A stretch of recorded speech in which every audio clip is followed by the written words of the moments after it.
Bonjour, voici enfin la vidéo sur la correction active. Alors, je m'excuse du retard, mais avec le retour des premiers cahiers numériques, je me suis rendu compte que beaucoup de papas et de mamans avaient fait énormément sur l'orthographe de leurs enfants et qu'il y avait quasiment plus d'erreurs. Donc bon, c'était beaucoup moins pertinent de faire cette vidéo. Mais quand même, certaines personnes ont suivi mes conseils en gardant, maintenant ça fait 2 semaines, ça fait 5 dictées flash et 2 dictées normales pour les corrections. Donc je me dois de le faire ça pour ces parents-là. Alors, qu'est-ce que la correction active? La correction active est née d'une idée d'un groupe d'enseignants dont je fais partie sur les problèmes rencontrés par les enfants en dictée. Pour bien mettre en relief ça, je vais vous raconter 2 petites anecdotes.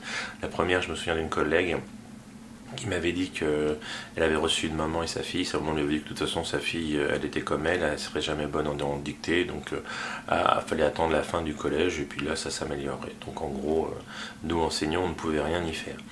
Moi personnellement, dans ma première année, je cherchais quelque chose pour être efficace, parce que j'ai pas changé de métier pour m'endormir, j'étais un peu vraiment affolé par la dictée, donc une journée j'ai fait un test, j'ai fait une dictée avec mes élèves, on a fait la correction collective au tableau et derrière on a refait la même dictée. Et ben j'ai eu exactement les mêmes erreurs. Pourquoi cela? Bon, il y a peut-être des enfants qui font pas attention, mais c'est pas ça. Le plus gros problème dans les dictées ou dans les textes en général, parce qu'on parle de l'orthographe en général, dès que l'enfant écrit un texte, c'est que c'est un exercice de synthèse. Et un exercice de synthèse reprend toutes les règles en même temps. Et c'est très lourd à gérer pour un enfant. C'est d'autant plus lourd à gérer pour un enfant que même si vous avez fait par exemple une leçon d'orthographe et que l'enfant a fait tous les exercices justes, il va être incapable de refaire les mêmes choses dans un texte juste. Parce que l'enfant n'a pas assez de recul, il n'a pas cette forme de pensée liée sûrement à l'âge qui va le mettre en recul par rapport à sa leçon. Ah, ça je l'ai vu dans ma leçon, ah tiens c'est aussi dans ma dictée, donc c'est la même règle, c'est la même chose.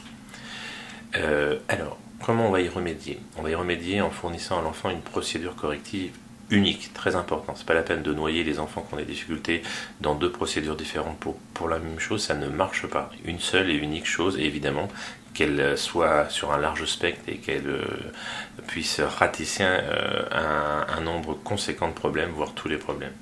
Alors, une procédure corrective unique, 3 phases bien distinctes. L'écriture de la dictée, bien sûr, qui pour moi est la phase qui doit arriver. C'est la phase que l'on fait en premier, mais qui dans l'idée va progresser en faisant les 2 qui suivent. La deuxième phase, elle est juste après l'écriture de la dictée, pour moi elle est très importante, c'est la relecture. Et la dernière phase, c'est une fois que le maître est corrigé, va faire ses corrections tout seul pour bien comprendre. On doit faire la relecture et la correction avec les mêmes outils. Donc toujours l'unicité. Ça ne sert à rien d'avoir des outils pour corriger le verbe en relecture et d'autres outils pour corriger le verbe en correction. Voilà, donc encore une fois, 2 méthodes, vous êtes sûr de perdre 2 fois plus les enfants.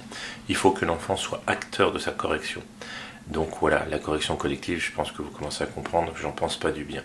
J'en pense pas du bien parce que c'est comme ça, j'en pense pas du bien parce que j'ai essayé, ça ne marche pas. Donc comment créer cette phase de recul? Eh bien, il n'y a pas le choix, comme dans le dialogue, où l'enfant va être obligé de répondre, d'entendre son interlocuteur et de créer sa réponse en fonction de ce qu'a dit son interlocuteur s'il veut comprendre.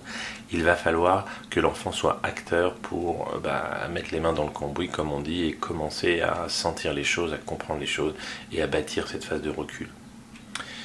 La première chose à faire pour moi, pour la bonne compréhension de l'enfant, notamment cette phase de recul et qu'il y arrive, c'est de lui expliquer la façon dont les gens qui ont créé le programme ont découpé le français.